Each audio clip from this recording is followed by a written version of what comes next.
అందరికీ నమస్కారం.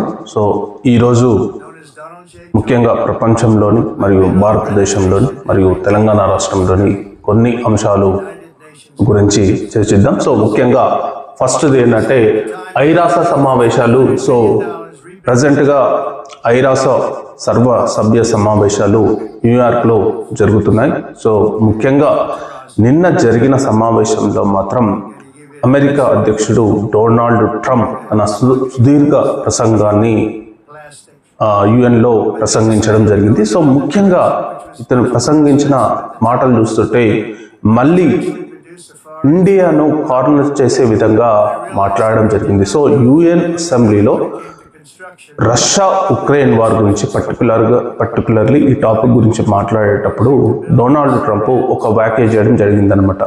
ముఖ్యంగా ఉక్రెయిన్కు ఫండింగ్ అమెరికా, అది భారత్ మరియు చైనా ఈ రెండు దేశాలే ఇస్తున్నాయని చెప్పి ఇండైరెక్ట్గా ఈ మాట అనడం జరిగింది. అంటే అతని ఉద్దేశం ఏంటంటే, సో రష్యా నుంచి ఆయిల్ కొనుగోలు చేసే దేశాలలో అంటే చాలా ఎక్కువ మొత్తాదులో కొనుగోలు చేస్తున్న దేశాలు China and Bharat. So India అయితే 40%, చైనా కూడా ఆల్మోస్ట్ 40-45% రష్యా నుంచి ఆయిల్ కొనుగోలు చేస్తుందన్నమాట. సో ఈ రెండు దేశాలు మేజర్గా ఉక్రెయిన్ యుద్ధానికి ఫండింగ్ చేస్తున్నాయని చెప్పి తన అక్కసును భారత్పై మరలా యుఎన్ సభలో అమెరికా అధ్యక్షుడు వెళ్ళగక్కడం జరిగిందనమాట. సో అమెరికా అధ్యక్షుడు భారత్పై తరచూ దాదాపు కొన్ని నెలల నుంచి కొన్ని రోజుల నుంచి కంటిన్యూస్గా అతను భారత్పై అక్కసు వెళ్ళగక్కుతున్నాడు. ముఖ్యంగా నరేంద్ర మోడీ నా ఫ్రెండ్ అనుకుంటేనే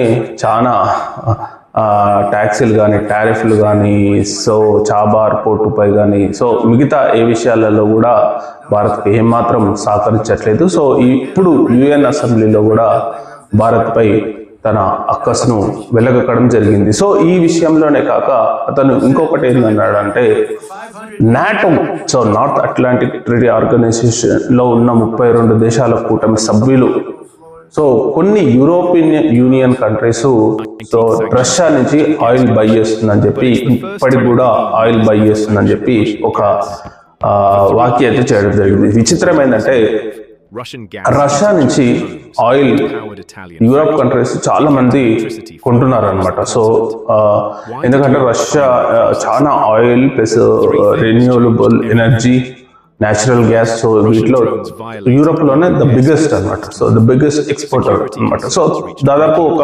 27-28 యూరోప్ దేశాలు ఈ రష్యా నుంచి కొనుగోలు చేస్తున్నాయి. సో ఇప్పటికి కూడా కొనుగోలు చేస్తున్నాయి అనమాట. సో దీనిపైనే ట్రంప్ ఒక ఆక్షేపణ చేయడం జరిగిందనమాట. సో మీరు ఆపకపోతే ఈ యుద్ధం అనేది ఇంకా కంటిన్యూస్ గా కొనసాగుతుంది. అంటే యూరోప్ కంట్రీస్ రష్యా నుంచి ఆయిల్ కానీ న్యాచురల్ గ్యాస్ కానీ కొనడం ఆపాలని చెప్పి ఈ యూరోపియన్ యూనియన్ కు అతను సూచన చేయడం జరిగిందన్నమాట. సూచనగా జనరల్ చెప్పాలంటే అతను వార్నింగ్ ఇవ్వడం జరిగిందనమాట. సో ఇదే మాటను యూరోపియన్ యూనియన్ కమిషన్ చైర్మన్ అయిన ఉర్సులా కూడా అంగీకరించడం జరిగింది. ఎందుకంటే వాళ్ళకు గత్యంతరం లేక రష్యా నుంచి ఆయిల్ కొనుగోలు చేస్తున్నారన్నమాట. ఆయిల్ కానీ న్యాచురల్ గ్యాస్ కానీ ఇవన్నీ కొనుగోలు చేస్తున్నారు. ఇంకొక విచిత్రం ఏంటంటే, ఒకవేళ రష్యా నుంచి కొనుగోలు చేయకపోతే వాళ్ళ ఆప్షన్ ఏంటంటే, రష్యా ఏ కంట్రీకి అయితే కొనుగోలు చేస్తుందో ఆ కొనుగోలు నుంచి రిటర్న్ గా మళ్ళీ ఆ దేశాలు కొనాల్సి ఉంటుంది. సో దానివల్ల ఏంటంటే డైరెక్ట్ రేట్ ఎక్కువ అయిపోతుంది. సో అది ఒక ఆందోళనకరం అనమాట యూరోప్ దేశాలు. సో అందుకనే ఈ ఆయిల్ అనేది ఒక పెద్ద రష్యా నుంచి కొనొద్దని చెప్పి ఒకరు కొనకపోతే రేట్స్ అనేవి చాలా ఎక్కువ అవుతుంది. లేకపోతే వాళ్ళకి ఆప్షన్ లేదు, లేకపోతే ఖతార్ నుంచి కొనుగోలు చేయాలి. డొనాల్డ్ ట్రంప్ సూచిస్తున్నాడు అనమాట, ఖతార్ నుంచి కొనుక్కోండి మీరు, యూరోప్ అది రష్యా నుంచి వదిలేసి అని చెప్పి చెప్తున్నాను అనమాట. ఎందుకంటే ఖతార్లో అమెరికా ఇన్వెస్ట్మెంట్స్ చాలా ఉన్నాయి. సో ఆయిల్ పైన కూడా అమెరికా చాలా ఇన్వెస్ట్మెంట్ చేసింది. సో ఇండైరెక్ట్ గా ఏంటంటే ఖతార్ నుంచి కొనుక్కుంటే అది అమెరికాకి వెళ్ళిపోతుంది. కానీ వాళ్ళ రేట్ అనేది ఖతార్ రేట్ అనేది మన రష్యా రేట్ అనేది చాలా డిఫరెన్షియేషన్ ఉంటుంది. సో ఖతార్ అనేది చాలా హైలీ ఈ రేటు ఇస్తుంది అనమాట రష్యా కంట్రీ. సో అప్పుడు మరి ఆ రేటును భరించాలి కదా. సో ఆ రేటును భరించాలంటే మళ్ళీ అక్కడ యూరోప్ లో మొత్తం రిసెషన్ అవుతుంది. సో రేట్స్ అన్ని పెరిగిపోతాయి అనమాట. సో ఇవన్నీ చాలా ఇబ్బందులు ఉంటాయి. సో అయినా కానీ వాళ్ళు ఏమైనా ఉక్రెయిన్ కోసమే ఇవన్నీ ఆపేయాలని చెప్పి వాళ్ళైతే కోరడం జరుగుతుంది. సో ఇంకా ఈ ఇష్యూ ప్లస్ ఇజ్రాయెల్ పాలస్తీనా ఇష్యూ, సో న్యాచురల్ గా చాలా దేశాలు దాదాపు 157 దేశాలు ఇజ్రాయెల్ అది పాలస్తీనాకు అనుకూలంగా ఒక దేశంగా గుర్తించాలని చెప్పి, పాలస్తీనాలో జీనోసైడ్ అంటే యుద్ధాన్ని, కరువును ఇవన్నీ ఆపాలని చెప్పి చాలా దేశాలు మాట్లాడడం జరిగింది. ముఖ్యంగా ఇండోనేషియా కానీ, తుర్కియా కానీ, చాలా దేశాలు పాలస్తీనాకు అక్కడ యుద్ధం, పర్టికులర్లీ యుద్ధం ఆపాలని చెప్పి వాళ్ళు దేశాల తరఫున పాలస్తీనాకు సంఘీభావంగా పాలస్తీనా ఒక దేశంగా గుర్తించాలని చెప్పి యుఎన్ సభలో ప్రసంగించడం జరిగిందనమాట. ఒకవేళ ఇంకా వేరే పరిస్థితులు ఉంటే దాన్ని ఆ చర్చల ద్వారా ముగించాలి, కానీ ఖచ్చితంగా అక్కడ ఫస్ట్ అయితే యుద్ధాన్ని ఆపాలని చెప్పి అక్కడ చాలా మంది దేశాధినేతలు ప్రసంగించడం జరిగింది. ఇక్కడ ఆశ్చర్యకరం ఏంటంటే ఎర్డోగాన్, తుర్కియా ప్రెసిడెంట్ అనమాట, ఎర్డోగాన్ ఒక పనిలో పనిగా కాశ్మీర్ కూడా యుఎన్ ఇన్వాల్వ్ అయ్యి అక్కడ కూడా ప్రజల యొక్క సమస్యలను అంటే పీస్ చర్చించి అక్కడ కూడా యుద్ధాన్ని ఆపాలని చెప్పి ఒక వెరైటీగా మాట్లాడడం జరిగింది. ఎందుకంటే తుర్కియా అనేది ఎప్పుడు పాకిస్తాన్కు సపోర్ట్గా ఉంటుంది. మొన్న రీసెంట్గా కూడా ఆపరేషన్ సింధూర్ అప్పుడు కూడా యుద్ధం చేసేటప్పుడు పాకిస్తాన్ డ్రోన్స్ ఎక్కువగా వాడింది. తుర్కియాలో తయారైన డ్రోన్స్నే ఎక్కువగా జమ్మూ కాశ్మీర్లో కానీ ఇట్లా మన బార్డర్ స్టేట్స్లో పాకిస్తాన్ వాడిందనమాట. సో ఇప్పుడు తుర్కియా ఇప్పుడు కాశ్మీర్ ఇష్యూని కూడా యుఎన్లో తీసుకురావడం అనేది సో వాళ్ళ యొక్క పాకిస్తాన్కు అనుకూలమైన దేశాల యొక్క పరిస్థితి అనమాట. నెక్స్ట్ ఇంకా యూరప్ కంట్రీస్కి వస్తే ముఖ్యంగా ఫిన్లాండ్ ప్రైమ్ మినిస్టర్ ఇండియాను సూపర్ పవర్ గా ఎదగబోతుంది. సో ఈ ఏదైతే ఇండియా ఎదగబోతుందో సో ఇండియా ఒక ముఖ్య ప్రాముఖ్యత, ఎందుకంటే ఈ రష్యా ఉక్రెయిన్ వార్ ఆపాల్సిందిగా ఫిన్లాండ్ ప్రైమ్ మినిస్టర్ ఒక ఇంటర్వ్యూలో తెలపడం జరిగింది. సో ఎందుకంటే భారత్ అనేది ఒక పెద్ద పవర్ గా మారబోతుంది, ఒక సూపర్ పవర్ గా మారబోతుంది. సో అన్ని శక్తులు భారత్ దగ్గరలో ఉన్నాయి, యుద్ధాన్ని ఆపాలని చెప్పి ఫిన్లాండ్ ప్రైమ్ మినిస్టర్ అనగడం జరిగింది. Next Italian prime minister Giorgia Meloni కూడా సేమ్ ఇదే వ్యాఖ్య చేయడం జరిగింది. సో భారత్ ఇన్వాల్వ్ కావాలి యుద్ధాన్ని ఆపాలంటే అని చెప్పి ఇండైరెక్ట్ గా నరేంద్ర మోడీకి ఆమె సూచన ఇవ్వడం జరిగింది. ఎందుకంటే ఇటలీలో ప్రజెంట్ గా చాలా అల్లర్లు జరుగుతున్నాయి. దేనికోసం అంటే పాలస్తీనాపై ఒక డెసిషన్ తీసుకోవాలి, ఎందుకంటే పాలస్తీనాపై ఒక దేశంగా గుర్తించాలని చెప్పి ఇటలీ ఇంతవరకు డెసిషన్ తీసుకోవాలి. చాలా దేశాలు డెసిషన్ తీసుకున్నాయి కానీ ఇటలీ మాత్రం ఇంకా డెసిషన్ తీసుకోలేదన్నమాట. ఇటలీ ఏమని చెప్తుంది, హమాస్ను కూడా నిర్మూలించాలి. సో ఎందుకంటే హమాస్ అనేది అక్కడ టెర్రరిస్ట్ ఆర్గనైజేషన్. సో హమాస్ వల్ల కూడా ఈ హమాస్ వల్లనే ఈ యుద్ధం నడుస్తుంది. ఎందుకంటే హమాస్ ఫస్ట్ ఇజ్రాయెల్ పీపుల్ పై అటాక్ చేసి దాదాపు 1200 మందిని చంపడం జరిగింది. దానికి రిటాలియేషనే ఇజ్రాయెల్ ఇప్పుడు ప్రజెంట్గా చేస్తున్న యుద్ధం అనమాట. సో ఫస్ట్ హమాస్ను ఆపాలి. సో హమాస్ను ఆపితేనే యుద్ధం అదే కొనసాగకుండా ఉంటుంది. సో హమాస్ వల్లనే ఈ కష్టాలని చెప్పి ఆమె ఒక మాట అనడం జరిగింది. ఎందుకంటే ఇటలీలో చాలామంది ఒక స్టాండ్ తీసుకోవాలి, ఒక పాలస్తీనియాపై ఒక స్టాండ్ తీసుకోవాలని చెప్పి చాలా అల్లర్లు జరుగుతున్నాయి అనమాట. ఇక్కడ విచిత్రం ఏంటంటే యూరప్లో మైగ్రెంట్స్పై ఒక పెద్ద ఇష్యూ రాబోతుంది. సో ఎవరైతే వలసదారులు ఉన్నారో యూరప్కు వెళ్ళారో అక్కడ స్థిరపడి అక్కడ మెల్లమెల్లగా వాళ్ళ మైగ్రెంట్స్ విపరీతంగా జనాభా పెరగడం అనేది ఆ దేశాలకు ఒక ఉద్యమంగా మారింది. రీసెంట్గా యునైటెడ్ కింగ్డమ్, యూకేలో కానీ, నెదర్లాండ్స్లో కానీ, ఫ్రాన్స్లో కానీ, ఇక్కడ ఇప్పుడు ఇటలీలో కానీ, సో ఈ కంట్రీస్లో స్పెయిన్లో కానీ, సో ఈ కంట్రీస్లో వేరే వాళ్ళు మైగ్రెంట్స్ అంటే వేరే దేశాల నుంచి అక్కడికి వెళ్ళి స్థిరపడి అట్లా చాలామంది ఎక్కువ అనమాట. సో వాళ్ళ వల్ల అక్కడ సొంతంగా అంటే లోకల్స్ ఉన్నారు, వాళ్ళు నిర్వేదం. ఎందుకంటే వీళ్ళు బయటకు వెళ్ళి వచ్చి వలసవాదులుగా వచ్చి చాలా ఉన్నతంగా డెవలప్ అయ్యి ఉన్నతంగా బిజినెస్ చేసి ఉన్నతంగా ఉద్యోగాలు చేసిన క్రమంలో అక్కడ లోకల్స్ ఏదైతే ఉన్నారో వాళ్ళు కొంచెం వీళ్ళపై ద్వేషం పెంచుకోవడం జరిగింది. ద్వేషం వల్ల మా దేశం మాకే ఉండాలి, మా దేశం మేమే ఉండాలని చెప్పి వీళ్ళు మైగ్రెంట్స్ని అలౌ చేయొద్దని చెప్పి చాలా దేశాలలో ప్రజెంట్గా యూరోప్ మొత్తం ఉద్యమం నడుస్తుంది అనమాట. దీనికి తోడు అక్కడ ఈ గ్లోబల్ పరంగా అనిశ్చిత కారణాల వల్ల ఉద్యోగాలు లేక ప్లస్ రేట్స్ అనేవి విపరీతంగా పెరగడం వల్ల ప్లస్ రష్యా ఉక్రెయిన్ యుద్ధం కాన్ఫ్లిక్ట్ వల్ల ఈ అనిశ్చితి ఏర్పడి అక్కడ యూరోప్లో మైగ్రెంట్స్ను వెళ్ళగొట్టాలి, మైగ్రెంట్స్ను మా దేశంలోకి రానియొద్దు అని చెప్పి చాలా దేశాలలో ప్రజెంట్గా ఉద్యమం నడుస్తుందన్నమాట. సో ఏ దేశాన్ని టచ్ చేసినా ఇప్పుడు ప్రజెంట్గా ఇదే పరిస్థితి. సో ఆస్ట్రేలియా కానీ, సో ఏ దేశం అంటే ఒక మంచి డెవలపింగ్ కంట్రీస్ యూరోప్లో అక్కడక్కడ ఉన్న కంట్రీస్ చూస్తే ప్రతి దేశంలో ఇదే పరిస్థితి నడుస్తుందన్నమాట. సో ఇది మేజర్గా ఇష్యూ. నెక్స్ట్ ఏషియన్ కంట్రీస్లోకి న్యూస్ వస్తే ముఖ్యంగా జపాన్ కొత్తగా ప్రైమ్ మినిస్టర్ ఎన్నుకోవడానికి ఎల్డిపి పార్టీ తన 5 పార్టీ అభ్యర్థులను సూచిస్తుందన్నమాట. ఎవరైతే ఇషిబా ఉన్నాడో, జపాన్ ప్రైమ్ మినిస్టర్ ఉన్నాడో 2 వీక్స్ క్రితం అతను రిజైన్ చేయడం జరిగింది. కానీ మరి యుఎన్ సభలో మాత్రం అతను పాల్గొన్నాడు. సో ఇదే విషయంలో ఎల్డిపి పార్టీ తన కొత్త ప్రైమ్ మినిస్టర్గా, ఎందుకంటే ఇది ఎల్డిపి పార్టీ అన్నమాట, లిబరల్ డెమోక్రటిక్ పార్టీ తరఫున ఇంకొక పార్టీ కూటమిగా ఈ పార్టీ గెలిచిందన్నమాట. జపాన్లో ఒక లిబరల్ డెమోక్రటిక్ పార్టీ, ఇంకొక పార్టీ, 2 పార్టీల కూటమితో కలిపిన ప్రభుత్వం జపాన్లో ఉందన్నమాట. సో కొన్ని కారణాల వల్ల జపాన్ ప్రైమ్ మినిస్టర్ రాజీనామా చేయడం జరిగింది. సో అతను వల్ల ఇప్పుడు కొత్తగా ప్రైమ్ మినిస్టర్ ఎన్నుకోవాల్సి ఉంటుంది. సో ఎల్డిపి పార్టీ ఎన్నుకోవాల్సి ఉంటుంది. సో ఎల్డిపి పార్టీ 5 ప్రముఖులను, నాయకులను సూచిస్తుంది అనమాట. సో అందులో నుంచి ఎవరినో ఒకరిని పికప్ చేసుకుంటుంది. నెక్స్ట్ ఇంకొకటి ఏంటంటే ఈ ఏషియన్ కంట్రీస్లోనే రగసా అనే సూపర్ టైఫోను కొన్ని దేశాలను, ఏషియన్ కంట్రీస్ను అతలాకుతలం చేసిందని చెప్పాలి. ముఖ్యంగా హాంకాంగ్, తైవాన్లో మాత్రం ఈ రగసా సూపర్ టైఫోన్ అంటే అతిపెద్ద తుఫాన్ అనమాట. సో దీనివల్ల చాలా మంది ప్రజలు చనిపోవడం జరిగింది, నిరాశ్రయాలు కావడం జరిగింది. సో ఇది కొన్ని దేశాలను సైతం వణికించింది అనమాట. సో ప్రజెంట్గా ఈ హాంకాంగ్ ప్లస్ తైవాన్ ఈ రెండు దేశాలలో ఇది చాలా విపరీతంగా దీని రగసా ప్రభావం ఉందన్నమాట. కొద్ది ప్రాంతంలో బ్యాంకాక్ అంటే థాయిలాండ్ కూడా కొద్దిగా.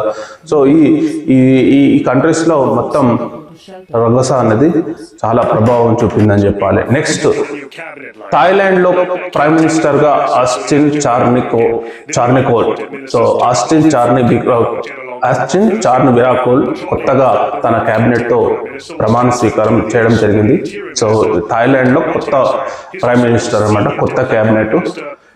రీసెంట్గా అంతకుముందు షినమిత్ర అనే ప్రైమ్ మినిస్టర్ ఉంటే, సో ఆమె కంబోడియా దేశంతో ఏదైతే ఒక చిన్న ఫోన్ కాల్ వల్ల ఆమె తన ప్రైమ్ మినిస్టర్కు రాజీనామా చేయడం జరిగింది. ఇప్పుడు కొత్త ప్రైమ్ మినిస్టర్గా ఆస్టిన్ చార్నివిరాకోల్ తన క్యాబినెట్ మినిస్టర్లతో ప్రమాణ స్వీకారం చేయడం జరిగింది అనమాట. సో ఇప్పుడు థాయిలాండ్ ఒక పెద్ద, అంటే థాయిలాండ్ అనేది ఇప్పుడు ప్రజెంట్గా చాలా ఇష్యూస్తో ఫేస్ చేస్తుంది. ఫస్ట్ ఆఫ్ ఆల్ ఏంటంటే కంబోడియాతో అక్కడ బార్డర్ ఇష్యూస్ జరుగుతున్నాయి, థాయిలాండ్ అండ్ కంబోడియా. ప్లస్ ఈ వరద సూపర్ టైఫూన్ ప్రభావం అనేది బ్యాంకాక్లో కూడా ఉంది. సో ఇవన్నీ ఒక ఛాలెంజెస్గా ఉన్నాయి అతనికి. సో అతను ఎలా చేస్తాడో ముందు మనం చూడాలి అనమాట. Next Minister was transferred to the newly sworn in Interior Minister Phumtham Wechayachai. He's also the most senior Deputy Prime Minister, but he technically lost that position in Monday's cabinet reshuffle. Without a portfolio, he couldn't take on the prime. Next భారతదేశంలోని న్యూస్కి వస్తే ముఖ్యంగా లడాఖ్లో అల్లర్లు. So లడాఖ్లో, లేహ్లో అంటే లడాఖ్ ప్రాంతంలో BJP ఆఫీస్ను కొందరు అల్లర్ముఖాలు తగలబెట్టడం జరిగింది. So కేంద్రం చాలా అలర్ట్ కావడం జరిగింది.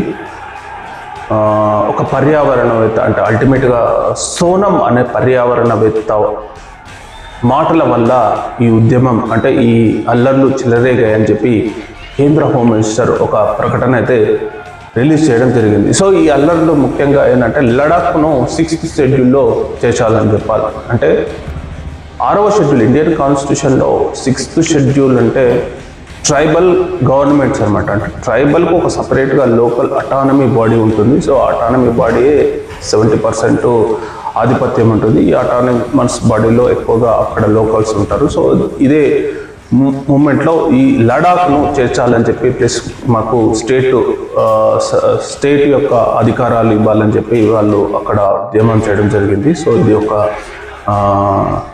ఏంటంటే చాలామంది ఏమనుకుంటారు అంటే జెడ్ మూమెంట్ను వీళ్ళు ఫాలో అయ్యారు, లడాఖ్లో కొందరు ప్రయత్నిస్తున్నారు, భారతదేశంలో ఏదో ఒక మూలన దీన్ని ఇంప్లిమెంట్ చేసి భారతదేశాన్ని మొత్తానికి చేసే ప్రయత్నం చేస్తున్నారు అని చెప్పి కొందరు వ్యాఖ్యానించడం జరిగింది. సో అందులో మరి ఎంతవరకు వాస్తవం ఉందా అనేది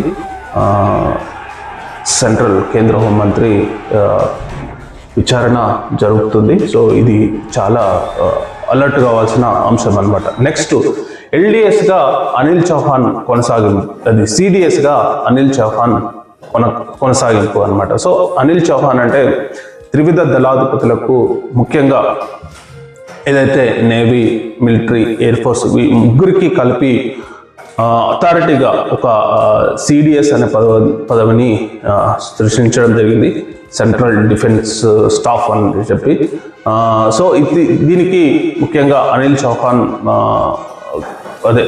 డైరెక్టర్గా అనిల్ చౌహాన్ కొనసాగుతున్నారు. సో అతను ఇప్పుడు రిటైర్ కావాల్సిన సమయం, కానీ కొన్ని రక్షణ అవసరాల దృష్ట్యా అతని పదవిని పొడిగించాలని చెప్పి డిఫెన్స్ శాఖ ప్రతిపాదించడం జరిగింది. సో అది ఆమోదం కూడా పొందడం జరిగింది అనమాట. సో ఇది నెక్స్ట్ ఇండియాలో. నెక్స్ట్ స్పోర్ట్స్ విషయానికి వస్తే ఇండియా ఏషియా కప్ ఫైనల్కి వెళ్ళడం జరిగింది. నిన్న బంగ్లాదేశ్తో జరిగిన మ్యాచ్లో అభిషేక్ శర్మ అద్భుతంగా రాణించడం జరిగింది, అద్భుతంగా అతను ఆడడం జరిగింది. సో మొత్తంగా ఏషియా కప్ ఫైనల్కు భారతదేశం వెళ్ళడం జరిగింది. సో మరి ఫైనల్కి ఇంకొక కాంటెస్టెంట్ ఎవరు వస్తారో చూడాలన్నమాట. సో ఇది మేజర్గా స్పోర్ట్స్లో. నెక్స్ట్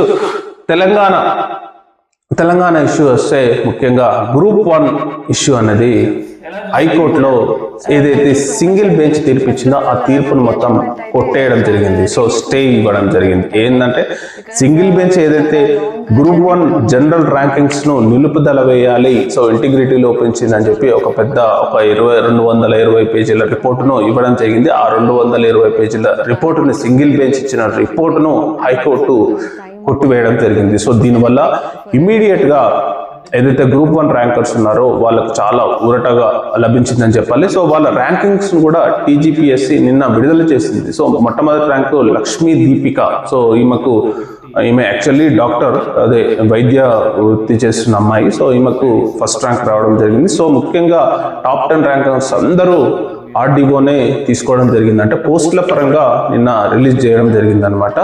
సో ఇది హైకోర్టు ఇంకొక మాట ఏంటంటే ఇది ఫైనల్ తీర్పు కాదనమాట. సో ఫైనల్ తీర్పు అనేది నియామకాలకు సంబంధించి తుది తీర్పుకు లోబడి ఉంటాయి అని చెప్పింది. అంటే మీరైతే ఇది ఎలొకేషన్స్ కానీ ఇంకేమైనా ప్రాసెస్ కానీ కంటిన్యూ చేయండి, అల్టిమేట్గా ఏదైతే మేము తుది తీర్పు ఇస్తామో ఆ తుది తీర్పులో ఒకవేళ ఇది రాంగ్ ఉందంటే రాంగ్, ప్లస్ రైట్ ఉందంటే రైట్, కానీ మీరు చేసే పని మాత్రం చేయండి అని చెప్పి టీజీపీఎస్సీకి ఒక చేసుకునే వెసులుబాటును మాత్రం నిన్న హైకోర్టు మాత్రం ఇవ్వడం జరిగింది. సో దీనివల్ల హైకోర్టు అభ్యర్థులు చాలా మటుకు ఊరట లభించింది అనమాట.